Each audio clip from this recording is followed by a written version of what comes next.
வணக்கம் நண்பர்களே, நான் Ilango, insurance factory Ilango, star health sales manager. Sir, இன்னைக்கு டைரக்டா சப்ஜெக்ட்டுக்கு வரோம். How to earn 25,000 per month. Sir, 25,000 ரூபாய் கமிஷன் எப்படி சம்பாதிக்கிறது? இது சாதாரண விஷயம்தான்.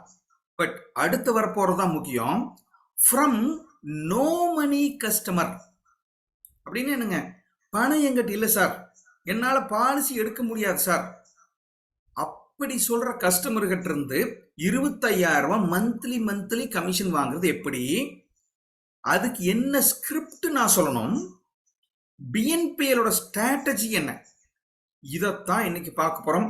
அடுத்தது ஹார்ட்லி ஒரு 40 to 45 மினிட்ஸ் நீங்க இந்த வீடியோவை கண்டினியூஸா தொடர்ந்து வந்தீங்கன்னால் நீங்க 25,000 ரூபாய் மாத வருமானம், எனக்கு பணம் இல்லை, நான் ஹெல்த் இன்சூரன்ஸ் எடுக்க முடியாது, எனக்கு மெடிக்ளைம் பாலிசி வேணாம், அப்படி சொல்ற கஸ்டமர்கிட்ட இருந்து நீங்க 25,000 ரூபாய் மாசம் சம்பாதிக்க போறீங்க. சார், உங்களுக்கு தெரியும், நம்மளோட பயிற்சி வகுப்புகள் எல்லாமே என்ன பண்ணுவோம் அப்படின்னா, எந்த லாஜிக்கும் இல்லாம பேச மாட்டோம் சார். தட் மீன் அவர்கிட்ட ஒரு லாஜிக்கா பேசுறதுக்கு ஒரு நம்ம கிட்ட காரணம் இருக்கணும். முதல்ல உங்களுக்கு அது லாஜிக்கா புரியணும். லாஜிக் புரியணும்னா என்ன சார்? கரெக்ட் சார், நீங்க சொல்றது எனக்கு புரியுது சார். அந்த லாஜிக்கா உங்களுக்கு புரிஞ்சா மட்டும்தான் அடுத்த நான் சொல்ல போற விஷயங்களை நீங்க அக்செப்ட் பண்ணுவீங்க, ஃபாலோ பண்ணுவீங்க. லாஜிக் சொல்லாம நாம எந்த ஒரு பயிற்சியும் அல்லது எந்த ஒரு தகவலையும் சொல்றது இல்லை. Point number 1. அடுத்தது, லாஜிக் இருந்தா மட்டும் பத்தாது, நாங்க அதை ப்ரூவ் பண்ணிட்டு தான் உங்ககிட்ட சொல்றோம். எதையும் நடக்காத ஒரு விஷயத்த, நான் ட்ரை பண்ணாத எந்த விஷயத்தையும் உங்ககிட்ட ஷேர் பண்ண மாட்டேன். ஏன் அப்படின்னா, நானே செய்யாத ஒரு விஷயத்த உங்களுக்கு செய்ய சொல்லி சொல்றது தப்பு. சரி, அப்போ இந்த 25,000 ரூபாய் பெர் மந்த் சம்பாதிக்கிறது சாத்தியமா சார்? எஸ். பணமே இல்லைன்னு சொல்ற கஸ்டமர் கிட்ட நான் பிசினஸ் வாங்க முடியுமா சார்? எஸ். எப்படி சார் வாங்கலாம்? பிஎன்பிஎல் ஸ்கிரிப்ட் மூலமா வாங்கலாம். பிஎன்பிஎல்ங்கிறது கான்செப்ட், ஸ்கிரிப்ட்ங்கிறது this is a sales technique. ஸ்கிரிப்ட்னா என்ன சார்? எப்படி பேசணும்னு தெரியணும். இன்னைக்கு அதை தான் பார்க்க போறோம். லாஜிக்கா சொல்ல போறேன்னு நான் சொன்னேன் இல்லைங்களா சார்? நிறைய நாம சொல்றோம். என்ன தெரியுங்களா?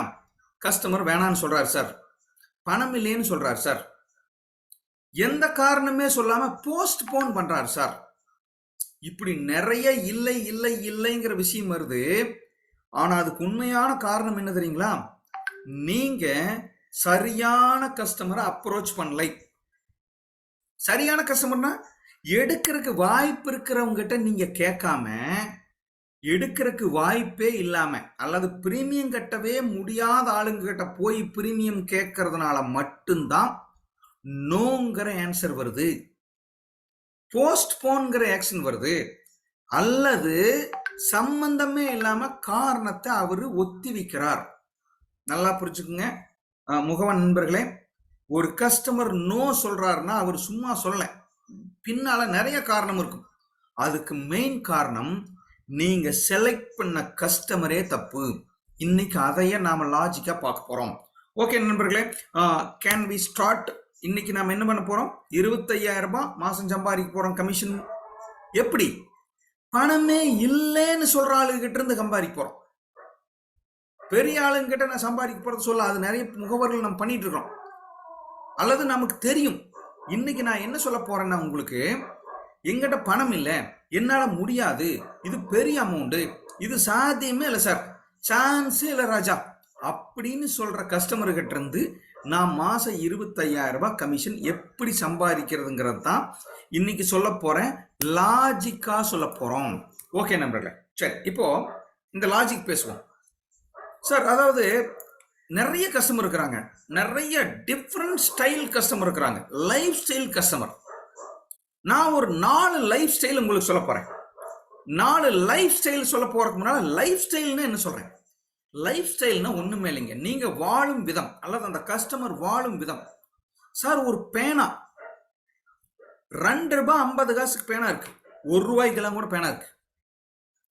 200 ரூபாய்க்கு பேனா இருக்கு, 2000 ரூபாய்க்கு பேனா இருக்கு, 2 லட்சத்துக்கும் பேனா இருக்கு. பெண்ணு தான் சார். பேனாவோட உபயோகம் என்ன சார்? எழுத மட்டும்தான் பண்ண முடியும். பேனா வச்சு டிராவல் பண்ண முடியுமா? நோ. பேனா வச்சுட்டு வேற ஏதாவது பெருசா சம்பாதிக்க முடியுமா? இல்ல. பேனா ஒன்லி ஃபார் ரைட்டிங். அப்புறம் எதுக்கு சார் 1 ரூபாய்க்கு பேனா இருக்குது, 5 ரூபாய்க்கு பேனா இருக்குது, 1000 ரூபாய்க்கு பேனா இருக்குது, 10,000 ரூபாய்க்கு இருக்குது, 5 லட்சத்துக்கு பேனா இருக்கு, தங்கத்திலேயே செஞ்ச பேனா இருக்கு. நண்பர்களை, யாராவது சொல்ல முடியுமா பேனா எழுத மட்டும்தான் பயன்படுத்த முடியும், வேற எதுக்குமே பயன்படுத்த முடியாது? ஏன் அந்த பேனா 1 ரூபாயிலிருந்து 5 லட்சம் ரூபாய் வரைக்கும் இருக்குது? யாராவது சொல்ல முடியுமா? ஏன் சார் அப்படி பேனா வச்சுக்கிறான் அவன்? நான் 1 ரூபா பேனா வச்சிருக்கேன், நீங்க 5 ரூபா பேனா வச்சிருக்கீங்க. உங்களோட நண்பர் அல்லது உங்க ஃப்ரெண்டு ஒருத்தர் 5 லட்ச ரூபாய் பேனா வச்சிருக்காரு. ஏன் பேனாவில் இந்த டிஃபரெண்ட் இருக்கு? சொல்ல முடியுமா யாராவது? ஒரே ஒரு பாயிண்ட் நச்சுன்னு சொல்லணும். ஃப்ரெண்ட்ஸ் சொல்லுங்க. Status, status, what is mean by status? Satish, what is sir mean by show off? What is mean by show off? Sir அவ்வளோ டைப் ஆஃப் மக்கள் இருக்காங்க. இருக்கிறாங்க தலைவரை. ஏன் தலைவரை? பேனாவை எழுத மட்டும் தான் முடியும்.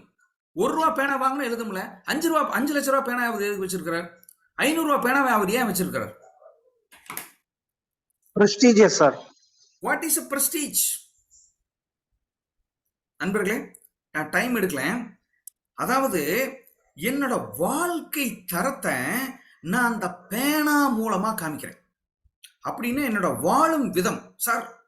நான் எப்ப சாப்பிட்டாலும் 5 ஸ்டார் ஹோட்டல்ல தான் சார் சாப்பிடுவேன். தட் இஸ் அவனோட வாழும் விதம், வாழும் முறை. That is a life style.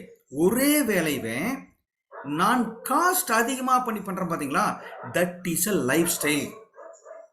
இதுக்கும் நாம் இன்னைக்கு பேச போற சப்ஜெக்டுக்கும் நிறைய தொடர்பு இருக்குது. இது தெரியாம நிறைய பேர் என்ன பண்றோம்னா தப்பு தப்பான இடத்துல பாலிசி கேட்கிறோம். அப்பதான் உங்களுக்கு ரிஜெக்ஷன் வருது. நான் இன்னைக்கு ரொம்ப யதார்த்தமா பேச போறேன். 4 டைப் ஆஃப் லைஃப் ஸ்டைல் இருக்கு. அந்த லைஃப் ஸ்டைலுக்கு தொடர்பா ஹாஸ்பிட்டல் இருக்கு. நண்பர்களே, 4 டைப் ஆஃப் லைஃப் ஸ்டைலுக்கும் ஹாஸ்பிட்டலுக்கும் என்ன தொடர்புங்கிறத நான் அடுத்து சொல்றேன் பாருங்க. அல்ட்ரா ஹெச்என்ஐன்னு ஒரு குரூப் இருக்கா சார். அல்ட்ரா ஹெச்என்ஐ, முதல்ல ஹெச்என்ஐன்னா என்ன தெரியுங்களா? High net worth individual. அப்படின்னா அவருடைய வருமானத்துக்கும் செலவுக்கும் நிறைய வித்தியாசம் இருக்கும் சார். அவருடைய மாச செலவே மொத்தம் 5 லட்சம் தான் இருக்கும், ஆனா 50 கோடி வருமானம் வரும் அவருக்கு. That is ultra HNI, high net worth individual. அப்படின்னா ஹை நெட்வொர்த் இண்டிவிஜுவல்னா என்ன தெரியுங்களா? என்னோட வரவுக்கும் செலவுக்கும் பெரிய டிஃபரெண்ட் இருக்கும். எப்படி டிஃபரெண்ட் இருக்கும்? வரவு கண்ணா பின்னான்னு அதிகமா இருக்கும், செலவு கொஞ்சம் தான் இருக்கும். That is a HNI. Ultra ஹெச்என்ஐனா சார் எனக்கு மாசம் 5 லட்சம் தான் தேவைப்படும், 10 லட்சம் தான் தேவைப்படும், 500 கோடி ரூபாய் எனக்கு வருமானம் வரும். That is a HNI, ultra HNI. அவரோட ஹாஸ்பிட்டலைசேஷன் நீட் எப்படி இருக்கும் தெரியுங்களா? நிறைய பணம் வச்சிருப்பான் சார். பேங்க் பேலன்ஸே 2000 கோடி இருக்கும், 5000 கோடி இருக்கும், 10,000 கோடி இருக்கும். பச்சையா சொன்னா அவருக்கு ஹாஸ்பிட்டலே 5 ஹாஸ்பிட்டல் இருக்கும் இந்தியா ஃபுல்லா. சார் நான் ஏன் சொல்ல வரேன் தெரியுங்களா? இவருக்கு ஹெல்த் இன்சூரன்ஸ் வேணுமா, மெடிக்ளைம் பாலிசி வேணுமா? தேவைப்படாது. அவரு தான் ஹாஸ்பிட்டல். போன் பண்ணா பேங்க்ல இருந்து கொண்டாந்து 10 கோடி கொடுத்துட்டு போவாங்க. சார்ட்டர்ட் ஃபிளைட் வச்சு இவரே ஒரு தனி விமானம் வச்சு சிங்கப்பூர்ல போயோ அமெரிக்காவில் போயோ ட்ரீட்மெண்ட் பார்த்துட்டு வந்துடுவார். That is ultra HNI. அவங்களுக்கு ஹாஸ்பிட்டல் தேவை எப்படி இருக்குங்க? தேவையே படாது. ஏன்னா ஹாஸ்பிட்டலே அவங்ககிட்ட தான் இருக்கும், இன்சூரன்ஸ் கம்பெனியே வச்சிருப்பார் அவர். அதுதான் அல்ட்ரா ஹெச்என்ஐ பீப்புள்.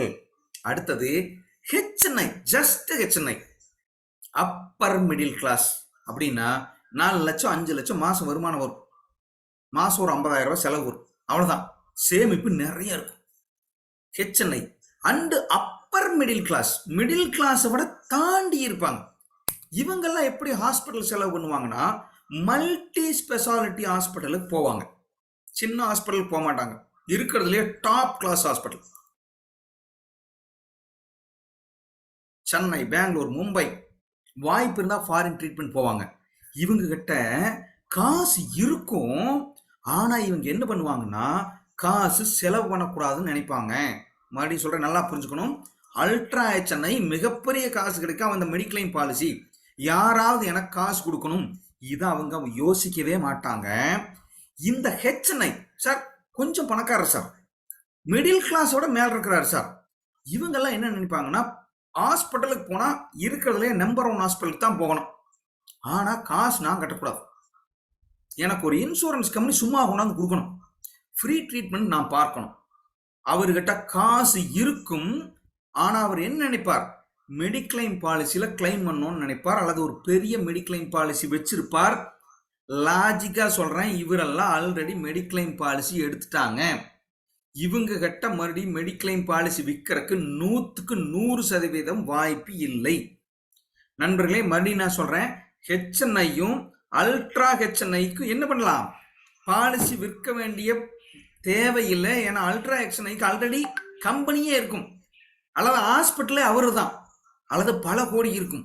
இந்த ஹெச்என்ஐயும் அப்பர் மிடில் கிளாஸும் ஆல்ரெடி அவங்களுக்கு பணத்தோட மதிப்பு தெரியும், அவெல்லாம் பாலிசி எடுத்துட்டான் சார்.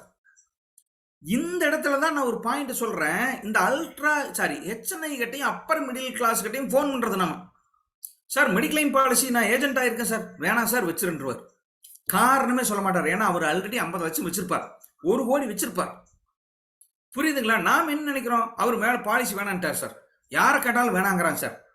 நீங்க செலக்ட் பண்ண கஸ்டமர் ஹெச்என்ஐயாவோ அப்பர் மிடில் கிளாஸோவோ இருந்தார்னா, அவரோட ஆசை ஸ்பெஷாலிட்டி ஹாஸ்பிட்டலுக்கு போறது, அதுக்கான ஏற்பாடுகள் அவர் ஆல்ரெடி செஞ்சு வச்சிருப்பார். இப்ப நான் பாயிண்ட்டுக்கு வரேன் பாருங்க. மிடில் கிளாஸ் சார் அல்லது below middle class sir. Sir middle class below middle class நிறைய பேர் கன்ஃபியூஸ் ஆகிக்கிறீங்க. நம்ம எல்லாம் கிட்டத்தட்ட அந்த இடத்துல தான் இருக்கிறோம் நான் நினைக்கிறேன். மேபி ஹெச்என்ஐ இருப்பீங்க நீங்க, அல்ட்ரா ஹெச்என்ஐ கண்டிப்பா இந்த ஜூம் மீட்டில் இருக்கிற வாய்ப்பு இல்லை. ஆனா இந்த middle class below middle class எப்படி இருப்பாங்க தெரியுங்களா? சார் நான் பிரைவேட் ஹாஸ்பிட்டல் தான் சார் போவேன், அட்லீஸ்ட் ஒரு நல்ல ஹாஸ்பிட்டல் போவேன் சார், என்னை காப்பாத்துற ஹாஸ்பிட்டல் போவேன் சார், என்னோட குடும்பத்தை சொஃபிஸ்டிகேஷனா பார்க்குற ஹாஸ்பிட்டல் போவேன் சார், இப்படித்தான் மைண்ட்ல வச்சுட்டு இருப்பேன். ஆனா எனக்கு பிரச்சனை என்ன தெரியுமா, அங்க போனா செலவாகும்னு எனக்கு தெரியும், அந்த செலவை கண்டு நான் பயந்துட்டு இருப்பேன். யாரு? அல்ட்ரா ஹெச்என்ஐ பயப்பட மாட்டான், அவங்ககிட்ட ஹாஸ்பிட்டல் இருக்கும். அப்பர் மிடில் கிளாஸும் ஹெச்என்ஐ ஹை நெட்வொர்த் இண்டிவிஜுவல் கோடீஸ்வரர்கள் லட்சாதிபதிகள் ஆல்ரெடி காசு வச்சிருப்பா, இல்லைன்னா பாலிசி வச்சிருப்பாங்க, அவங்க எல்லாம் எடுத்துட்டாங்க. லாஸ்ட் 20 இயர்ல முதல்னு பாலிசி எடுத்தவங்க யாருன்னா இந்த ஹெச்என்ஐயும் அப்பர் மிடில் கிளாஸ்காரன் எல்லாம் பாலிசி எடுத்துட்டான் சார். நீங்க நம்பினாலும் சரி நம்பாட்டி சரி, ஏதாவது 1-2 இருக்கலாம், தெரியல சார், தேவையில்லைன்னு நினைச்சேன் சார், அல்லது நல்ல ஏஜென்ட் கிடைக்கல சார், அல்லது டைம் இல்லை சார், இதை யோசிக்கல சார், இப்படி சொல்ற கொஞ்சம் நபர்கள் பாலிசி எடுக்காம இருக்கலாம். ஆனா 90% பணம் இருக்கிறவங்க அப்பர் மிடில் கிளாஸ்காரெல்லாம் பாலிசி எடுத்துட்டான். இன்னைக்கு பாலிசி எடுக்காம இருக்கிறது யாரு தெரியுங்களா? மிடில் கிளாஸும் பிலோ மிடில் கிளாஸும். ஆனா இவங்களோட ஆசை என்னங்க, பிரைவேட் ஹாஸ்பிட்டல் தான் போகணும் சார், நல்லா என்னை கவனிச்சுக்கணும் சார், எனக்கு உடனே ரெடி பண்ணி கொடுக்கணும் சார், சொஃபிஸ்டிகேட்டடா இருக்கணும் சார், ஏசி ரூம்ல தான் சார் இருப்பேன். எப்பவுமே இந்த மிடில் கிளாஸ் குரூப் எப்பவுமே அப்படித்தான் நினைக்கும், முடியாத விஷயங்களை தான் நினைப்பாங்க. அவங்களுக்கும் தெரியாது முடியாதுன்னு, ஆனா அதுக்கு ஏதாவது வாய்ப்பு கிடைக்குமான்னு பார்ப்பாங்க. நான் மறுபடியும் சொல்றேன், மக்கள் முடியாத விஷயத்த நினைப்பான், ஆனா வாய்ப்பு கிடைப்பான்னு பார்ப்போம். நான் முக்கியமான பாயிண்ட்டுக்கு வரக்கு முன்னால இன்னொரு லைஃப் ஸ்டைல் இருக்குது, பார்த்துட்டு வந்துடுறேன். பிலோ பாவர்ட்டி லைன், பிபிஎல், தமிழ்ல சொன்னா வறுமை கோட்டிற்கு கீழ் இருக்கிற மனிதர்கள் சார். அவருக்கு சம்பாத்தியமே இல்லை, அல்லது அன்றாடம் காய்ச்சிகள். நான் சொல்ற லோக்கல் லாங்குவேஜை தப்பா புரிஞ்சுக்க கூடாது, இது யதார்த்தத்தை நான் பேசிட்டு இருக்கிறேன். பிலோ பாவர்ட்டி லைன் இருப்பாங்க அப்படின்னா அப்பர் லோயர் மிடில் கிளாஸுக்கும் கீழ் இருப்பாங்க சார். ஒரு 10,000 ரூபாய் சம்பாதிக்கிறவங்க, அன்றாடம் சம்பாதிக்கிறவங்க, தினக்கூலிகள், ஸ்டாண்டர்ட் வருமானம் இல்லை, இவங்கெல்லாம் எப்படி முடிவு பண்ணியிருப்பாங்கன்னா கவர்மெண்ட் ஹாஸ்பிட்டல், நோ வந்தா ஜிஹெச்சுக்கு போறோம் சார், ஆரம்ப சுகாதார நிலையத்துக்கு போறோம் சார், சிட்டியில் இருக்கிற ஜிஹெச் ஹெட் ஆபீஸுக்கு போறோம் சார், பெரிய மருத்துவமனைக்கு போறோம், பெரிய ஆஸ்பத்திரிக்கு போறதும் பாங்க. அவங்களோட அதிகபட்ச கனவே என்னது, உடம்புக்கு சரியில்லைன்னா கவர்மெண்ட் ஹாஸ்பிட்டலுக்கு போறதான். சின்ன வேலை செஞ்சுட்டு இருக்கிற இஎஸ்ஐ ஹாஸ்பிட்டல் போயிடுவான். சார் இஎஸ்ஐ ஹாஸ்பிட்டல் சூப்பராக இருக்கும் சார், கவர்மெண்ட் ஹாஸ்பிட்டல் சூப்பராக இருக்கும் சார். இந்த சொல்கிற குரூப் எல்லாம் யாரு தெரியுங்களா? Below poverty line. நீங்கள் எங்கேயாவது போய் பாருங்க, அப்பர் மிடில் கிளாஸோ ஹெச்என்ஐயோ அல்லது ஒரு அல்ட்ரா ஹெச்என்ஐயோ, நீங்கள் என்ன சூப்பர் ஹாஸ்பிட்டல்னு சொன்னாலும் கவர்மெண்ட் ஹாஸ்பிட்டல் போக மாட்டாங்களா? போக மாட்டாங்க. ஏன்னா அல்ட்ரா ஹெச்என்ஐ ஆல்ரெடி பெரிய பணம் வச்சிருக்கிறான், ஹாஸ்பிட்டல் வச்சிருக்கிறான். ஹெச்என்ஐயும் அப்பர் மிடில் கிளாஸும் பாலிசி எடுத்துட்டான்.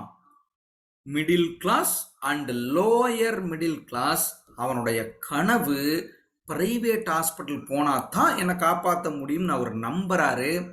பெரிய பணம் தேவைப்படும்னு அவருக்கு தெரியும். அவங்க தான் என்ன பண்றாங்க? மெடிக்ளைம் பாலிசி எடுக்காம இந்தியாவில் இன்னும் இருக்கிறாங்க. You have a surprise. நானும் சர்ப்ரைஸ் ஆனேன். நான் இன்னைக்கு மதியம் கூகுளில் சர்ச் பண்ணேன். சார் அல்ட்ரா ஹெச்என்ஐ 1% to 2% தான் இந்தியாவில் இருக்கான். அல்ட்ரா ஹெச்என்ஐ 1% 2% ரொம்ப அதிகம். அப்பர் மிடில் கிளாஸ் 5 to 10% தான் இருக்கிறாங்க. சார் மிடில் கிளாஸும் லோயர் மிடில் கிளாஸும் 70% இருக்கான் சார் இந்தியாவில். 100 கோடி குடும்பங்கள் கொஞ்சம் மேலே கொஞ்சம் கீழே. சார் இந்த below poverty line almost 25 to 30% இருக்கிறாங்க. நண்பர்களே, நான் ஒரு கன்க்ளூஷனுக்கு முடிவு வர்றேன். நீங்கள் தயவு செஞ்சு இந்த இடத்துல கன்ஃபியூஸ் ஆகிக்காதீங்க.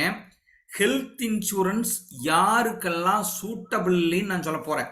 நீங்கள் கேட்குறது எங்கே தெரியுமா?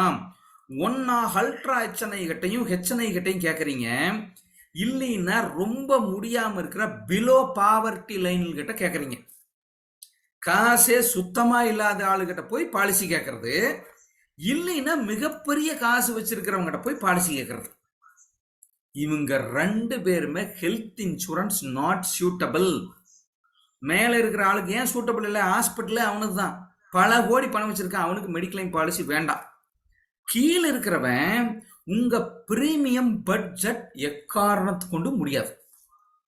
எந்த ஸ்கீம் சொன்னீங்கனாலும் அவருக்கு செட் ஆகாது, உடனாவும் கட்ட முடியாது. அவர் ஆல்ரெடி மைண்ட் செட் பண்ணிட்டார், நோய் வந்தா அடிபட்டா கவர்மெண்ட் ஹாஸ்பிட்டலுக்கு போறேன், இஎஸ்ஐக்கு போறேன், சாரிட்டி வச்சிருக்காங்க சார் அங்க போறேன் சார்.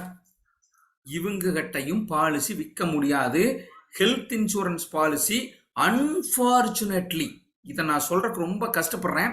ஏன்னா அல்ட்ரா ஹெச்என்ஐ விடுங்க சார், பிலோ பாவர்ட்டி லைன் இருக்கிறவங்களுக்கும் ஹெல்த் இன்சூரன்ஸ், நம்ம விற்கிற ஹெல்த் இன்சூரன்ஸ் என்னங்க? Paid health insurance. கவர்மெண்ட் கொடுக்கறத நான் போட்டு கன்ஃபியூஸ் பண்ண வேண்டாங்க. அப்போ இந்த 2 குரூப் கிட்ட நீங்க போனீங்கன்னாலும் பாலிசி விற்க முடியாது. நிறைய பேர் முடியாத ஆளுகிட்ட பாலிசி கேட்கறது, 25,000 சார், 35,000 சார், 60,000 சார், 3 வருஷம் எடுங்க சார். சார் அவன் 20,000 ரூபாய் சம்பளத்துக்கு கீழே வாங்குவான் சார், 15,000 ரூபாய் வாங்குவான் சார். 60,000ங்கிறது கனவு சார். அவருக்கு என்ன காரணம் சொல்லுவார்? பணம் இல்லைன்னு சொல்ல மாட்டார், வேற ஏதாவது காரணம் போட்டு போஸ்ட்போன் பண்ணுவார், வேணான்னார், பிடிக்கலையும் பாரு, ப்ராடும் பாரு, என்னென்னமோ சொல்லுவார். இந்த இடத்துல தான் நீங்க சிக்கிட்டு நிறைய பேர் இந்த தொழில் மோசம், இன்சூரன்ஸை விற்க முடியலன்னு நினைச்சுக்கிறீங்க. நண்பர்களே, நான் இப்போ ஒரு கட்டத்துக்கு வந்துட்டேன், ஒரு கன்க்ளூஷனுக்கு வந்துட்டேன். யாருக்கிட்ட கேட்கணும்? எபோ அப்பர் மிடில் கிளாஸ் கேட்கலாம், மிடில் கிளாஸ் கேட்கலாம், மிடில் கிளாஸ் விட கொஞ்சம் கம்மியா இருக்கிற லோயர் மிடில் கிளாஸ் கேட்கலாம். யாருக்கிட்ட கேட்கக்கூடாது? அல்ட்ரா ஹெச்என்ஐ கிட்ட கேட்கக்கூடாது, பிலோ பாவர்ட்டி லைனுக்கு இருக்கிறவங்கள்ட்டையும் கேட்கக்கூடாது. இப்போ நான் சொன்ன இந்த விஷயம் சரி சார், கரெக்டா புரிஞ்சுட்டு சார் அப்படின்னா ஒரே ஒரு எஸ் போடுங்க. அடுத்தது நாம் போலாம். ஒரே ஒரு எஸ், கரெக்டா புரிஞ்சுட்டு சார். எஸ், யாருக்கிட்ட கேட்கணும், யாருக்கிட்ட கேட்கக்கூடாது, நான் தெளிவாக சொல்லியிருக்கேன். அடுத்ததான் நாம் சப்ஜெக்டுக்குள்ளேயே போகிறோம். எஸ் போடுங்க. 10 பேர் போட்டிருக்கீங்க, 11 பேர் போட்டிருக்கீங்க, வாழ்த்துக்கள். 20, 22, 26, 27. வெரி குட் நண்பர்களே.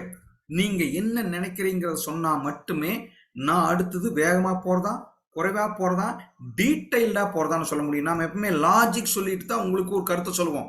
இந்த லாஜிக்கை நான் எடுத்துக்கிறதுக்கு ஒரு 10 நிமிஷம் எடுத்துக்கிறேன். ஏன் அப்படின்னா, இந்த லாஜிக்கை நான் உங்களுக்கு எக்ஸ்பிளைன் பண்ணாம போனேன்னா டைரக்டா சப்ஜெக்ட் ஆரம்பிச்சா உங்களுக்கு எதுக்கு நான் சொன்னேன்னே புரியாது சார். அதனால இந்த லாஜிக் சொல்லியிருக்கிறேன். 4 விதமான லைஃப் ஸ்டைல் சொல்லியிருக்கிறேன். யாருக்கிட்ட ஹெல்த் இன்சூரன்ஸ் கேட்கக்கூடாதுன்னு சொல்லியிருக்கேன், யாருக்கிட்ட எல்லாம் ஹெல்த் இன்சூரன்ஸ் கேட்டீங்கன்னா ஃபெயில் ஆகும்னு சொல்லியிருக்கேன். நிறைய ஃபெயிலியர் கேஸ் நம்ம ஏஜென்ட்களுக்கு எங்கே வருது தெரியுங்களா? பிலோ பாவர்ட்டி லைனில் இருக்கிறவங்ககிட்ட போய் கேட்கறது. இன்னும் அவன் தான் நாம சொன்னா கேட்பான். அவங்ககிட்ட போய் கேட்கறத அவன் எடுத்தோன்னே வேணான்றுவான். சூப்பரன் சார் அப்படின்னு போய் அடுத்த நாள் ஃபோன் எடுக்க மாட்டார், ஒத்தி போட்டே இருப்பார். ஒய்ஃப் வேணான்னு சொல்லிட்டே இருப்பார். உங்களுக்கு கோபம் இருக்கும், எதுக்கு ஒய்ஃப் வேணான்னு சொல்லிட்டாரு? சத்தியமா அது காரணம் இல்லை சார். பிலோ பாவர்ட்டி லைன் இருக்கிறவங்களுக்கு அல்லது பணம் இல்லாம இருக்கிறவங்களுக்கு அல்லது லோ பட்ஜெட் ஏர்னிங் பண்றவங்களுக்கு சில கேரக்டர் இருக்குது. இப்ப அதைத்தான் நாம் பார்க்க போறோம். Middle class and lower middle கிளாஸோட ஃபினான்சியல் கண்டிஷன் என்ன அப்படிங்கிறத நான் ரொம்ப யதார்த்தமா ஸ்டடி பண்ணியிருக்கேன். இவங்களோட கண்டிஷன் எப்படி தெரியுங்களா சார்? பிலோ பாவர்ட்டி லைன் விட்டுருங்க, அவர் ஆல்ரெடி ஜிஹெச்னு முடிவு பண்ணிட்டார், கவர்மெண்ட் ஹாஸ்பிட்டல் போறதுன்னு முடிவு பண்ணிட்டார். நான் இப்ப யாருடைய ஒரு அந்த பினான்சியலை பத்தி ஆராய்ச்சி பண்ண போறேன்னா, நாம அப்ரோச் பண்ண வேண்டிய ஆள்கள். சார் அவர் ரொம்ப லோவர்லாம் கிடையாது சார், ஓரளவுக்கு இருக்கார் சார், ஓரளவு விட கொஞ்சம் நல்லா இருக்கார் சார், ஓரளவுக்கு நல்லாவே இருக்கார் சார். இவங்க 3 பேர்த்தையும் தான் அட்டாச் பண்ணணும். நிறைய பேருக்கு இந்த இடத்துல குழப்பம் வரலாம், என்ன சார் இப்படி மொட்டையா பேசுறீங்களே, நம்பர்ல சொல்லுங்க சார்னா நான் ஒரு சின்ன டிப்ஸ் கொடுக்குறேன் பாருங்க. சார் யாரெல்லாம் பாவர்ட்டி லைனுக்கு கீழ் இருக்கிறாங்க, ஒரே ஒரு கேள்வியில் டெஸ்ட் பண்ணலாம். தலைவரே சம்பளம் உங்களுக்கு பேங்க்ல கிரெடிட் ஆகுதா? கேள்வி நம்பர் 1. சம்பளம் வாங்குறவரா இருந்தாருன்னா, வேலைக்கு போறவரா இருந்தாருன்னா, பிசினஸ் பண்றவங்களா இருந்தாருன்னா, தலைவரே உங்களுக்கு பேங்க் டிரான்சாக்ஷன் தான் ஃபுல்லா பண்றீங்களா, எப்படி கேஷ்ல பண்றீங்களா? வேலைக்கு போறவங்க சம்பளம் பேங்க்ல போடுறாங்களான்னு கேட்டீங்கன்னா, இல்லைங்க கையில தாங்க கொடுக்குறாருன்னா இஸ் அ பிலோ பாவர்ட்டி லைன்ல இருக்கிறார். நான் இதுக்கு சில எக்ஸம்ஷன் இருக்கலாம், நான் அதை பேச விரும்பல. பட் சம்பளம் கையில வாங்குறாருனால் அவருக்கு ஹெல்த் இன்சூரன்ஸ் கொடுக்கறது கஷ்டம். ரொம்ப மோதாதீங்க, கேட்டு பாருங்க, வாய்ப்பு இருந்தா வாங்க. கம்ப்ளீட் டிரான்சாக்ஷன் நான் பேங்க்ல தான் சார் பண்றேன் அப்படின்னு ஒரு பிசினஸ் மேனோ வேலைக்கு போறவரோ சொன்னார்னா, அவரு பிலோ பாவர்ட்டி லைன் இல்லாத ஆளு. அவரு லோயர் மிடில் கிளாஸ்னு வச்சுக்கலாம், மிடில் கிளாஸ்னு வச்சுக்கலாம், அப்பர் மிடில் கிளாஸ்னு வச்சுக்கலாம். திஸ் இஸ் a ஸ்மால் ரொம்ப ஒரு சின்ன test. Sir UPI payment use பண்றீங்களா, கூகுள் பே, போன் பே யூஸ் பண்றீங்களா சார், பேடிஎம் வச்சிருக்கீங்களா சார்? 3 வச்சிருக்கிறேன் சார் அப்படின்னாருனா அவரும் பாவர்ட்டி லைன் இல்ல, ஓரளவுக்கு சம்பாதிக்கிறவன், வருமானம் இருக்கிறவன், பேங்க்ல ட்ரீல் பண்றான். இன்னொரு கேள்வி கேட்கறேன் பாருங்க சார், இதெல்லாம் பேச்சு வழக்கில் கேட்டு பழகணும். சும்மா பேசிட்டு இருக்கிற சார் அமேசான்ல பொருள் ஏதாவது ஆர்டர் போட்டிருக்கீங்களா நீங்க? ஆமாங்க நான் எல்லாமே அங்கதான் வாங்குறேன், நிறைய வாங்கி இருக்கிறேங்க. அவரும் பிலோ பாவர்ட்டி லைன் இல்ல, பேங்க் செக்டார், அதாவது ஆர்கனைஸ்டு செக்டார்ல அவர் இருக்கிறார்னு அர்த்தம். ஆர்கனைஸ்டு செக்டார்ல இருக்கிறார்னாவே, சம்பளம் பேங்க்ல கிரெடிட் ஆகுதுனாவே வருமானம் 25,000, 30,000, 40,000 இருக்கும்னு அர்த்தம். அவரு லோயர் மிடில் கிளாஸ்னு வச்சுக்கலாம், மிடில் கிளாஸ்னு வைக்கலாம், அப்பர் மிடில் கிளாஸ்னு வைக்கலாம்.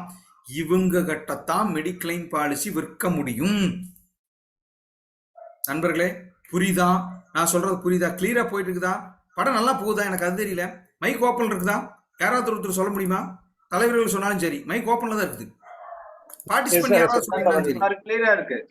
இல்ல இல்ல கிளியரா இருக்குன்னா வாய்ஸ் கிளியரா இல்ல, சப்ஜெக்ட் படம் கரெக்டா போயிட்டு இருக்கு. சப்ஜெக்ட் கிளியரா இருக்குங்க சார், கிளியரா இருக்கு. படம் ரொம்ப சூப்பரா போயிட்டு இருக்கு சார். வெரி குட், அதான் பாயிண்ட். ஏன்னா கமலஹாசன் படம் போன மாதிரி கூடாது, நல்லா இருந்ததுங்க ஆனா என்ன சொன்னீங்கன்னு தெரியலங்க கூடாது. ஸோ நான் தெளிவா சொல்லிட்டு வரேன், யாருக்கிட்ட அப்ரோச் பண்ணணும், அவங்களை எப்படி கண்டுபிடிக்கிறதுங்கிறதுக்கும் நான் சின்ன சின்ன டீட்டெயில் சொல்லியிருக்கேன். ஓகே சரி, இப்போ நாம் எங்க வரலாம்னா, middle class, lower middle class, upper middle class கூட கொஞ்சம் வச்சுக்கலாம் சார். அவங்களையும் இன்னும் மெடிக்ளைம் பாலிசி எடுக்காம இருக்கிறாங்க. இவங்களுடைய பினான்சியல் கண்டிஷனை புரிஞ்சுக்கிட்டு இவங்களுக்கு ஏதாவது நாம சொல்யூஷன் கொடுக்க முடியுமான்னு பார்க்கலாம். நண்பர்களே, இந்த middle class, lower middle class எல்லாத்துக்கும் ஒரே ஒரு பிரச்சனை தான் சார், வரவு வருது சார், செலவு கரெக்டா இருக்கு சார். இப்படி 50,000 சம்பளம் வாங்கினேன் சார், 50,000 செலவு வருது சார், 1 லட்சம் எனக்கு வரவு வருது சார், பிசினஸ்ல சம்பாதிக்கிறேன் சார், 1 லட்சமும் செலவாகுது சார். முக்கியமான காரணம் என்ன தெரியுமா? அதுக்கு தகுந்த மாதிரி என்னோட லைஃப் ஸ்டைல் நான் மாத்தி வச்சிருப்பேன். அவரும் என்ன பண்ணியிருப்பாரு, சம்பளம் ஏற ஏற ஏற பைக்கில் இருந்து டிவிஎஸ் எக்ஸல் இருந்து ஸ்பிளண்டருக்கு மாறி இருப்பார், ஸ்பிளண்டர் இருந்து பல்சருக்கு மாறி இருப்பார். அதுக்கு சம்பளம் அதிகமானோம்னா காருக்கு மாறி இருப்பார், ஆல்டோ வாங்கியிருப்பார், ஸ்விஃப்ட் வாங்கியிருப்பார், ஹோண்டா சிட்டி வாங்கியிருப்பார். அப்போ இவருடைய செலவுக்கு எப்படி இருக்கு, வரவுக்கு மேட்சாவே இருக்கும். அதனால என்ன இருக்குன்னா சேவிங் ஸ்மாலா இருக்கும் சார். சர்ப்ளஸ் எவ்வளவு தலைவரே மந்த்லி? எங்கீங்க 2000 3000 மிச்சமாகிறதே பெரிய விஷயம், அதுக்கே பெரிய கஷ்டம் பார். அப்படின்னா இவருடைய சர்ப்ளஸ் சேவிங்ஸ் எவ்வளவு இருக்குன்னா ரொம்ப குறைவா இருக்கும். worry about high expenses, எல்லாமுக்கும் பயப்பான் சார். திடீர்னு கல்யாணம் வந்துட்டு என்ன பண்றது, திடீர்னு ஸ்கூல் ஃபீஸ் 1.5 லட்சம் வாங்கினா என்ன பண்றது, திடீர்னு என் பொண்ணு +2 முடிச்சுட்டு ஒரு பெரிய காலேஜுக்கு போனானா என்ன பண்றது, மெடிக்கல் செலவு 2 லட்சம் 3 லட்சம் வந்துட்டா என்ன பண்றது. இந்த பெரிய செலவை பத்தி இந்த middle class, lower middle class அல்லது மிடில் கிளாஸ் அல்லது அப்பர் மிடில் கிளாஸ்க்கு ஒரு பயம் கண்டினியூஸா இருக்கும், ஒவ்வொரு நாளும் இருக்கும். This is a character. நான் சொல்லிட்டு இருக்கிறேன், இது எப்படி டியூன் பண்ணணுங்கிறது தான் நான் லாஜிக்கா பேசிட்டு இருக்கிறேன். அடுத்தது நோ அபவுட் இஎம்ஐ. சார் ஒரு பெரிய பொருளை வாங்கணும்னா அல்லது ஒரு பெரிய ஒரு டார்கெட் வச்சுட்டு அதை ஒர்க் பண்ணணும்னா இஎம்ஐல தான் சாதிக்க முடியும்னு அவருக்கு தெரியும். இங்க தான் நான் பாயிண்ட்டுக்கு வர்றேன். 50 லட்ச ரூபாய் ஊடு சத்தியமே இவரால கட்ட முடியாது. ஏன் 50 லட்ச ரூபாயை சேர்த்தவே முடியாது சார் என்னால. 35 லட்ச ரூபாய் வீடு என்னால சேர்த்தவே முடியாது. 10 லட்ச ரூபாய் கொடுத்து ஒரு காரை என்னால் ரொக்க பணம் கொடுத்து வாங்கவே முடியாது. ஏன்? Income equal to expenses. என்னோட வருமானம் உயர உயர என்னோட வாழ்க்கை தரத்தை உயர்த்திட்டே வருவேன். என்னோட ஸ்கூலை மாத்திடுவேன், குழந்தைங்களோட ஸ்கூலை, என்னோட காரை மாத்துவேன், ரெகுலரா சாப்பிட்றத மாத்துவேன், டூரை மாத்துவேன், கோயிலுக்கு போறதை மாத்துவேன், ஃபங்க்ஷனோட ஸ்டைலை மாத்துவேன், என்னோட செலவை மாத்துவேன், மளிகை கடை மாத்திடுவேன். அப்போ என்னோட லைஃப் ஸ்டைல் மாத்திட்டே இருக்கிறதுனால என்னால சேவ் பண்ண முடியாது. பெரிய செலவை பத்தி என்னால பயந்துட்டு இருப்பேன். அந்த பயத்தை வச்சுட்டு 89 இன்ச் டிவி, 90 இன்ச் டிவி, அட்டகாசமான 350 சிசி புல்லட், இது எல்லாமே நான் எப்படி வாங்கும் தெரியுமா? இஎம்ஐல தான் வாங்குவேன். ஏன் சார்? உங்க சேமிப்பு எனக்கு தெரியும் சார், அந்த இஎம்ஐ கம்பெனிக்கு தெரியும் சார். அவன் என்ன பண்ணுவான், ஐயா புல்லட் 3.25 லட்சம் கட்ட வேணாம், 25,000 கொடு போதும், மாசம் 8,000 கட்டு. என்னால மாசம் 8,000 சேமிக்க முடியும். பிகாஸ் ஆஃப் நான் 60,000 சம்பாதிக்கிறேன். வரவு செலவு கொஞ்சம் டைட் பண்ண 6,000 வச்சு பண்ண. நான் ஒய்ஃப் கிட்ட என்ன சொல்லுவேன், ஏமா ஒரு 7,000 ரூபாய் கட்ட முடியாதா? கட்டிடலாம, ஏங்க விடுங்க, இதை கரெக்ட் பண்ணிடலாங்க, இதை கம்மி பண்ணிக்கலாங்க, டூரை கம்மி பண்ணலாங்க, சினிமாவை கம்மி பண்ணலாங்க, கேபிளை கம்மி பண்ணலாங்க, மளிகை செலவை கம்மி பண்ணலாங்க, சினிமா ஏதாவது ஒன்று கம்மி பண்ணி 8,000 ரூபாய் கரெக்ட் பண்ணிடுவாங்க. அப்ப ஸ்மால் சேவிங்கை வச்சு பெரிய பொருள் வாங்கணுங்கிறது நீங்க சொல்ல வேண்டாம். Middle class, lower middle class, upper middle class, இந்த 3 பேர்த்துக்கும் தெரியும். That is called EMI, easy monthly instalment. ஒரு பெரிய பொருள் வாங்கணும், ஒரு வீடு கட்டணும்னா 50 லட்சம் கட்ட முடியாதுன்னு எனக்கு தெரியும் சார். நீங்க போய் சொல்லவே வேணாம் அவர்கிட்ட இஎம்ஐ பத்தி, அவருக்கே தெரியும். இதுக்கு காரணம் நான் ஒரு அருமையான காரணம் சொல்றேன். இந்தியாவில் 1975 95 2000 வரைக்கும் ஒரு மிகப்பெரிய மாற்றத்தை கொண்டு வந்தது என்ன தெரியுங்களா? Housing loan. நீங்க யார் என்ஜாய் பண்ணீங்களோ, வீடு கட்டினீங்களோ எனக்கு தெரியாது. ஆனா இந்தியாவில் ஒரு மிகப்பெரிய ரெவல்யூஷனை கொண்டு வந்தது, ரியல் எஸ்டேட் டிபார்ட்மெண்ட்ல மிகப்பெரிய மாற்றத்தை கொண்டு வந்தது என்ன தெரியுங்களா? Housing loan. 45 லட்சம் பட்ஜெட்டா சார்? பிளான் போட்டு எடுத்துட்டு வா சார், எஸ்டிமேஷன் போட்டு எடுத்துட்டு வா சார். 45 லட்ச ரூபா உங்க கையில வச்சுக்கவே வேணாம் சார். 3 லட்சம் இருக்கா, அஸ்திவாரம் தோண்டு, மிச்சம் 35 லட்சம் நான் தரேன்.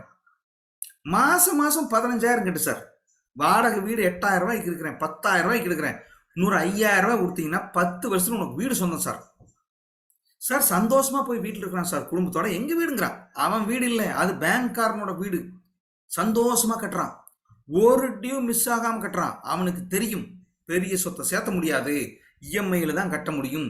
ஏன்னா மந்த்லி சேவிங்ஸ் குறைவு. This is a very very very மிகப்பெரிய மாற்றத்தை கொண்டு வந்தது இஎம்ஐ. அந்த இஎம்ஐங்கிறது ஹவுசிங் லோன். அதுக்கப்புறம் டிவி வந்துச்சு, ஃப்ரிட்ஜ் வந்துச்சு, நிறைய எம்ஐ ஆப்பன் வந்துச்சு. இந்த மிடில் கிளாஸ் மக்களுக்கு நீங்க போய் சார் நான் இஎம்ஐ சொல்ற கஷ்டமா இருக்கு சார், மந்த்லி கட்ட சொல்ற கஷ்டமா இருக்கு சார், இன்ட்ரெஸ்ட்னு சொல்ற கஷ்டமா இருக்கு சார், டவுன் பேமெண்ட் சொல்ற கஷ்டமா இருக்கு சார், வட்டின்னு சொல்ற கஷ்டமா இருக்கு சார். ஒரு கஷ்டமும் பட வேண்டாங்க. இந்த கிளாஸ் பீப்புளுக்கு இது அனைத்தும் தெரியும் நண்பர்களே. இதுக்கு முன்னால நான் ஒரு சின்ன செக்லிஸ்ட் சொல்லிட்டு போறேன். என்ன மெடிக்ளைம் பாலிசி நாங்கள் விற்க போகிறோம், இஎம்ஐயில் விற்க போகிறோம். சிம்பிள். இது வரைக்கும் இந்தியாவில் இல்லை. மறுபடியும் நான் சொல்கிறேன், ஹவுசிங் லோன் இருந்துச்சு, டிவி இருந்துச்சு, ஃப்ரிட்ஜ் இருந்துச்சு, என்னென்னவோ இஎம்ஐ இருந்துச்சு. ஹெல்த் இன்சூரன்ஸ் இஎம்ஐ மந்த்லி இஎம்ஐல இது வரைக்கும் இல்லை. ஸ்டார் ஹெல்த் இன்சூரன்ஸ் முதல் இந்தியாவில் இன்ட்ரோடியூஸ் பண்ணியிருக்குது BNPL, buy now pay later. Sir இன்னைக்கு பாலிசி முழுசா எடுத்துக்கங்க. நிறைய பேருக்கு சந்தேகம் இருக்கும், சார் மாசம் மாசம் கட்டினா அது ஃபுல் கிளைம் கொடுப்பானா? சார் கொடுப்பாங்க. அது முழு பாலிசி தான். டிவி எல்லா ப்ரோக்ராம் பாருங்க. பைக் வாங்கிட்டு வந்து மாசம் 2000 ரூபாய் கட்டிட்டு இருந்தால் முழுசா நீங்களே உங்க வீட்டில் வச்சுக்கோங்க, ஓட்டுங்க. கார் வாங்கிட்டு வந்தால் நீங்களே வச்சுக்கோங்க. வீடு இஎம்ஐயில் கட்டினால் வீட்டுக்குள்ள நீங்களே இருங்க, நான் வரவே மாட்டேன். சார் கால்வாசி காசு தான் கட்டியிருக்கேன், வீட்டில் எனக்கு ஃபுல் உரிமையாக இருக்குது சார், முழு உரிமை இருக்குது, என்ஜாய் பண்ணுங்க. அதே மாதிரி தான் மெடிக்ளைம் பாலிசியை பிஎன்பிஎல் இப்போ எடுத்துக்கங்க சார், கொஞ்சம் கொஞ்சமாக கட்டுங்க sir. This is a concept. BNPL இதுக்கு முதல்ல எலிஜிபிள் இருக்கிறாரா அப்படின்னு அந்த கஸ்டமரை நீங்கள் செக் பண்ணணும் நண்பர்களே. அதுக்கு நான் ஒரு சிம்பிளாக சொல்கிறேன் பாருங்க. 1 minute. Checklist of customer. Sir Aadhaar, bank, same mobile number. ஆதாரில் மொபைல் நம்பர் கட்டாயம் இருக்கணும். பேசவே கேட்கணும். பாலிசி பற்றி சொல்ல போதே தலைவரே ஆதார் நம்பர் இருக்கா, ஆதாரில் மொபைல் லிங்க் பண்ணியிருக்கீங்களா? இருக்கு சார், இருக்கு சார். அந்த மொபைல் நம்பர் இருக்கா சார் உயிரோட? இருக்கு சார், இருக்கு. ஓகே. பேங்க்ல தான் அந்த நம்பர் சார், எல்லாமே ஒரே நம்பர் தான் sir. Very good, first eligible. Okay sir. PAN card வச்சிருக்கீங்களா? ஒரிஜினல் கையில் வச்சிருக்கணும். செராக்ஸ் தான் சார் காணோம், அவுட்டு. பிஎன்பிஎல் பண்ண முடியாது. சார் சிபில் ஸ்கோர் பத்தி ஏதாவது தெரியுமா? இருக்குன்னு நினைக்கிறேங்க, பார்த்தல. அண்ணா கொண்டாங்கண்ணா போனேன். போறீங்க கூகுள் பேல அடிக்கிறீங்க, உள்ள போனீங்கன்னா சிபில் ஸ்கோர் ஃப்ரீயா செக் பண்ணிக்கலாம். 650க்கு மேல இருக்கணும். 600 சொல்றாங்க, இல்ல 650. இதுதான் லேட்டஸ்ட் அப்டேட். 600 இல்ல 650. சார் ஆதார்லயும் பேன்லயும் டேட் ஆஃப் பர்த் ஒரே மாதிரி இருக்கணும் சார். சார் ஆதார்ல வேற மாதிரி இருக்கு சார், டேட் ஆஃப் பர்த் இங்க. இந்த குழப்பமெல்லாம் இருந்தா பிஎன்பிஎல் லோன் கிடைக்காது சார். பிஎன்பிஎல் லோன் கிடையாது, எந்த இஎம்ஐயும் போக முடியாது, ஹவுசிங் லோன் போக முடியாது, எதுவுமே பண்ண முடியாது. ஆதாரும் பேனும் சேம் டேட் ஆஃப் பர்த்தில் இருக்கணும். அடுத்தது ஓல்டு லோன். சார் ஏதாவது லோன் எடுத்திருக்கீங்களா? சார் லோனே எடுக்கல சார், கவலைப்படாதீங்க சார். லோன் எடுத்திருக்கேன் சார், கரெக்டான டேட்டு கட்டிட்டு இருக்கீங்களா? சார் கரெக்டான டேட்டு கட்டுங்க சார். வெரி குட், நீங்க ஓகே. டிஃபால்ட் அப்படின்னா கரெக்டா கட்டுறதில்ல சார், அது மாறி மாறி போகுது சார். சத்தியமா பிஎன்பிஎல் உங்களுக்கு எடுபடாது. ஒரு லோன் 2 டியூ டிஃபால்ட் ஆயிருந்தாலும் கிடைக்காது. கேளுங்க, கஸ்டமர் சொல்லுவார். லேட் ஈவினிங் சார், ஒரு 6:30 மணி 7:30 மணி 8 மணிக்கு மேலே, அதிகபட்சமாக ஒரு 9-10க்கெல்லாம் பிஎல் போகிறத தவிர்த்து கொள்ளுங்கள். ஏன்னா அந்த லெண்டர் சப்போர்ட் உங்களுக்கு கிடைக்காது. ஒரு சின்ன பிரச்சனை கூப்பிட்டா எவனும் எடுக்க மாட்டான். ஸோ லேட் ஈவினிங் அல்லது லேட் நைட்டில் பிஎன்பிஎல் போடாதீங்க. அல்லது உங்கள் தலைவர்கிட்ட ரிக்வஸ்ட் பண்ணி கேளுங்க, அல்லது தலைவர்களுக்கு சொல்கிறேன். Sir UPI ID made easy. Google Pay, PhonePe, ஏதாவது ஒரு பீம் அல்லது பேடிஎம், ஏதாவது ஒரு மொபைல் ஆப் வச்சுட்டு அவர் அதில் பே பண்ணிட்டு இருந்தார்னா இந்த பிஎன்பிஎல் பாலிசி எடுக்கிறது ரொம்ப ரொம்ப ரொம்ப ரொம்ப சுலபம். வித்தின் செகண்டுக்குள்ள எடுக்கலாம். நான் எந்த யூபிஐ ஐடியுமே யூஸ் பண்றது இல்லைன்னார்னா அவருக்கு இந்த பிஎன்பிஎல் சிஸ்டத்தில், இஎம்ஐ சிஸ்டத்தில் மெடிக்ளைம் பாலிசி கொடுக்கறது கஷ்டம். கஸ்டமர் ட்ரஸ்ட் ஒர்த்தியா இருக்கணும் சார். அப்படின்னா நீங்க சொல்றீங்க சார் ஓடிபி வரும் சார், சொல்லுங்க சார். ஓடிபி எதுக்கு சார் சொல்லணும்? சத்தியமா பண்ண முடியாது பாலிசி. அவர் ஓடிபி சொல்லணும். குறைந்தபட்சம் 2 ஓடிபியில் இருந்து அதிகபட்சமா 6 ஓடிபிகள் வரைக்கும் சொல்ல வேண்டியது இருக்கு. அவரு கம்பெனி மாறும். கம்பெனின்னா நமக்கு லோன் கொடுக்குற கம்பெனி இருக்கு, அதை நான் சொல்றேன். அடுத்தது மாறும். அப்ப என்ன சொல்லணும்? சார் நான் ஒரு 4-5 ஓடிபி கேட்பேன் சார், சொல்லுங்க சார், எல்லாம் நம்பலாம் சார், என்ன நம்புங்க சார். நம்பணும். இளங்கோ நீங்க கேட்டா நான் சொல்றேன் இளங்கோ, எதுவா இருந்தாலும் நீ தான் இளங்கோ பொறுப்பு சொன்னார்னா பண்ணுவார். கஸ்டமருக்கு கொஞ்சம் நாலேஜ் இருக்கணும், ஆப் யூஸ் பண்ணணும், கேட்கணும். இதுதான், இதுக்கு தான் நான் முதல்ல சொன்னேன். சார் அமேசான்ல பொருள் ஆர்டர் போட்டிருக்கிறேன், அவருக்கு தெரியும். ஆர்டர் போட்டா ஓடிபி வரும், பேமெண்ட் பண்ணணும், யூபிஐ ஐடி கேட்கும், எல்லாம் கொடுக்கணும். ஏதாவது லோன் எடுத்துருக்கீங்களா சார், அவருக்கே தெரியும். ஆட்டோ மேண்டேட் கொடுக்கணும், மேண்டேட்டுங்கிறது மாசம் போகும், இதெல்லாம் தெரியும். அப்ப இதெல்லாம் தான் முதல்ல கேள்வி. உங்களுக்கு நண்பர்களை நான் ஒரு சின்ன ட்ரிக் சொல்லி கொடுக்குறேன். அடுத்த ஸ்கிரிப்டில் நான் வரும்போது சொல்லுவேன். எது கேட்கறதா இருந்தாலும் அழுங்காப்பல கஸ்டமர்கிட்ட கேட்கணும் சார். லைனா கேட்கணும் சார். பேங்க் லோன் இருக்கா சார், பேர் என்ன சார், ஊர் என்ன சார், ஆதார் என்ன சார், இப்படி லைனாக கேட்காதீங்க. பேசவே கேட்கும் தலைவரை. எல்லாம் இது சூப்பராக இருக்கும் தலைவரை. அப்புறம் ஆதார் இருக்குங்களா உங்களுக்கு? ஆதாரில் ஃபோன் நம்பர் இணைச்சிருப்பீங்கன்னு நினைக்கிறேன். இருக்கா, வெரி குட். ஒரு 2 பாயிண்ட் பாலிசி பற்றி சொல்லணும் அல்லது பெனிஃபிட் சொல்லணும். அப்புறமா இன்னொரு கேள்வி கேட்கணும். எந்த பேங்க்ல சார் அக்கௌண்ட் வச்சிருக்கீங்க? இப்படி கேட்டு போயிட்டே இருக்கணும். லைனாக கேட்டிங்கன்னா அவர் சொட்டுக்க மாட்டார். அப்போது இதுதான் கணக்கு. நான் இப்போ சொல்கிறேன், பிஎன்பிஎல் உங்களுக்கு சொல்லிட்டேன். மிடில் கிளாஸ் பீப்புளுக்கு பணம் சேர்த்த முடியாது, பெரிய பணம் இருக்காது. கொஞ்சம் கொஞ்சமாக பிரித்து கொடுத்தீங்கன்னா அவர் ஒத்துக்குவார். அவருக்கு எப்படி பேசணும்னா, நான் எப்பவுமே ஒரே ஒரு ஸ்கிரிப்ட் தான் சார் வச்சுருப்பேன். நான் உங்களுக்கு நிறைய தடவை சொல்லியிருக்கேன். நான் மறுபடியும் சொல்கிறேன், யாராவது வேணா நோட் பண்ணுறதுனால நோட் பண்ணிக்க. First, I have started mediclaim பாலிசின்னு இன்னும் சொல்லுவேங்க. ஐயா, மெடிக்ளைம் பாலிசின்னா ஹாஸ்பிட்டல் செலவு கொடுக்கறதுக்கு மட்டும் இருக்கிற பாலிசி. நீங்கள் ஹாஸ்பிட்டல் போனீங்கன்னா நாங்கள் உங்கள் ஆஸ்பத்திரி செலவை நாங்கள் கொடுத்துருவோம். This ah mediclaim policy. Right. அடுத்தது சார், ஹாஸ்பிட்டலுக்கு போகணும்னா என்னென்ன 2 விஷயம்தான். ஆக்சிடென்ட், நோய். இந்த 2யுமே நான் கவர் பண்ணி தருவேன்.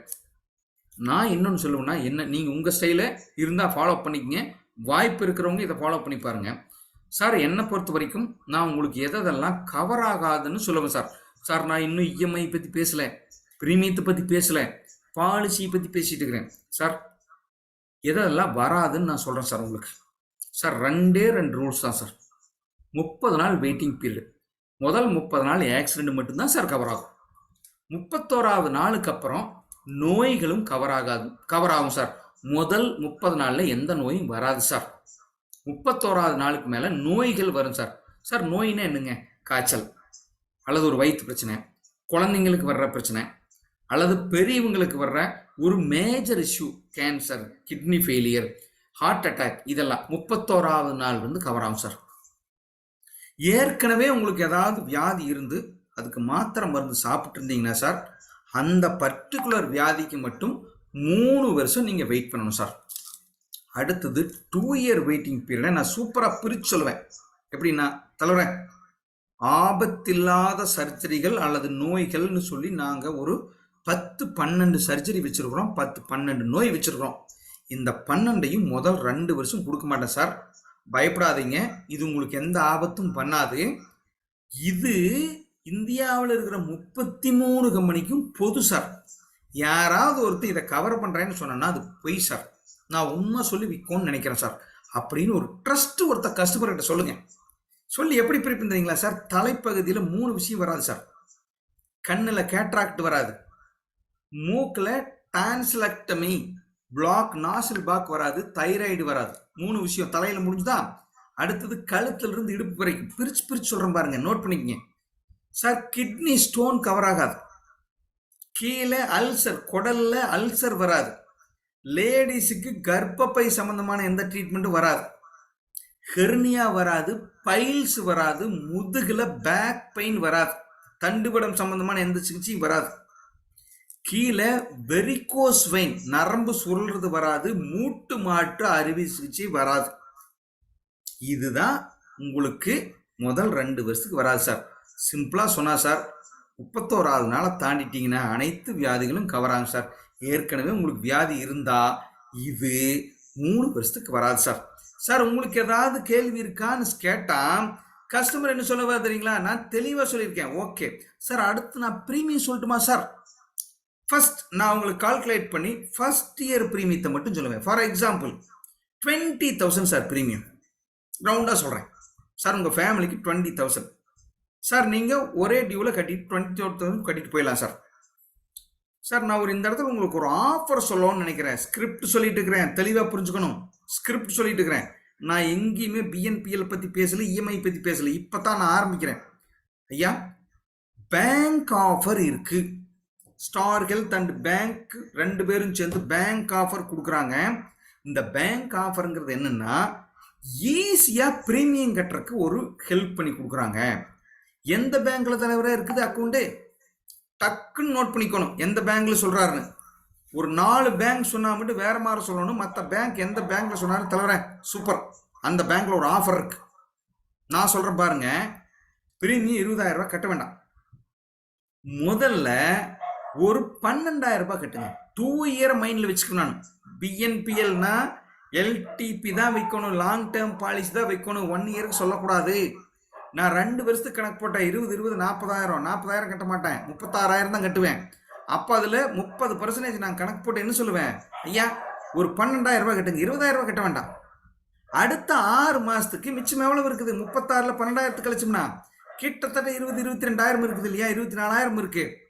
6 மாதத்துக்கு 2 3 18 ஒரு 4,000 ரூபாய். சிம்பிளா சார் இதெல்லாம் மனக்கணக்கு போடணும், இல்லைன்னா கால்குலேட்டர் போட்டு போலங்க, இல்லைன்னா ஒரு சார் ஒரு 5 மினிட்ஸ் கணக்கு கொடுங்க சார், நான் வரேன்னு சொல்லிட்டு ஒர்க் அவுட் பண்ணிட்டு வாங்க. உங்கள் லீடர் கிட்ட கூடுங்க, ஐயா முதல்ல ஒரு 12,000 ரூபாய் கட்டுங்க, அடுத்த மாதம் ஒரு 4,000 ரூபாய், 6 மாதம் கட்டிங்கன்னா அதுக்குள்ள ஒரு கணக்கு போடுவார். அது அப்படி அதிகமே வருது தலைவர், அதுதான் பாயிண்ட். 6 மாதம் மட்டும் பிரீமியம் கட்டுங்க, அடுத்த 18 மாதம் பிரீமியம் கட்ட வேண்டாம். இது 2 வருஷ policy sir, bank offer sir. கணக்கே போட்டு பார்த்தாலும் 70 பைசா வட்டி வரும், தெளிவாக அவருக்கு தெரியும். லோன் கொடுத்தா இஎம்ஐ கட்டணும், வட்டி கட்டணும், எல்லாம் தெரியும், கவலைப்பட மாட்டார். 2 இயர். அண்ணா இன்னொரு பேங்க் ஆஃபரும் கொடுக்குறான்னா 6 மாதம் பிரீமியம் கட்டினீங்கன்னா உங்களுக்கு எப்படிங்க 3 வருஷ பாலிசினா, ஒருவேளை அவர் 20,000 ரூபாய் கட்டுறதுக்கு ரெடியாக இருந்தாருன்னா அண்ணா 20,000 ரூபாய் கட்டிருங்க இன்னைக்கு, நாளையிலிருந்து ஒரு 5,500 ரூபாய் 5,500 ரூபாய் அடுத்த மாதத்துலேருந்து 6 மாதம் கட்டினீங்கன்னா அண்ணா கிட்டத்தட்ட 30 மாதத்துக்கு பிரீமியம் கட்ட வேண்டாண்ணா. அண்ணா 2.5 வருஷத்துக்கு பாலிசி ஃப்ரீண்ணா. பிரீமியம் வாங்கிட்டு தான் சொல்கிறோம், வேர்டை மாற்றி சொல்லணும். அப்படி சொன்னீங்கன்னா அந்த கஸ்டமர் என்ன சொல்லுவார்னா, நல்லா இருக்கேன் ஆஃபரு, இஎம்ஐ அவர் மைண்டில் வேலை செய்யும். மறுபடி நான் சொல்கிறேன், அடுத்தது நீங்கள் எது தெரியுமோ உங்களுக்கு தெரியாத உங்கள் கஸ்டமர் இஎம்ஐ லெண்டர். இதில் நான் எப்படி சொல்ல போகிறேன்னா, இஎம்ஐ லெண்டர் அப்படின்னு நம்மகிட்ட ஒரு 4 பேர் இருக்கான் சார். 4 பேங்க்காரங்க லோன் கொடுக்கறதுக்கு இருக்காங்க. Is not a bank, but இந்த கம்பெனிகள் தான் நமக்கு லோனை ஏற்பாடு பண்ணி கொடுக்குறாங்க. ஃபர்ஸ்ட் லெண்டர் ஷாப்சி, அருமையான லோன் கொடுக்குற ஆப்ஷன்காரன் சார்.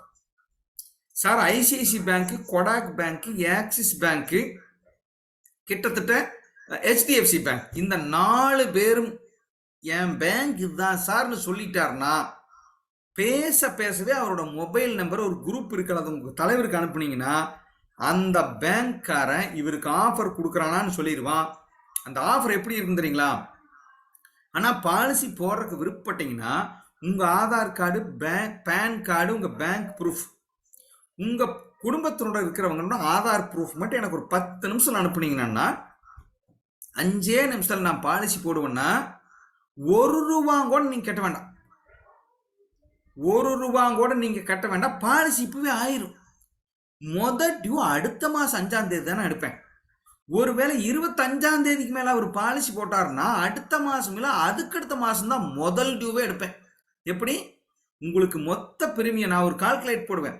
20,000 வருஷம் கட்டினா 60,000 கட்டணும்.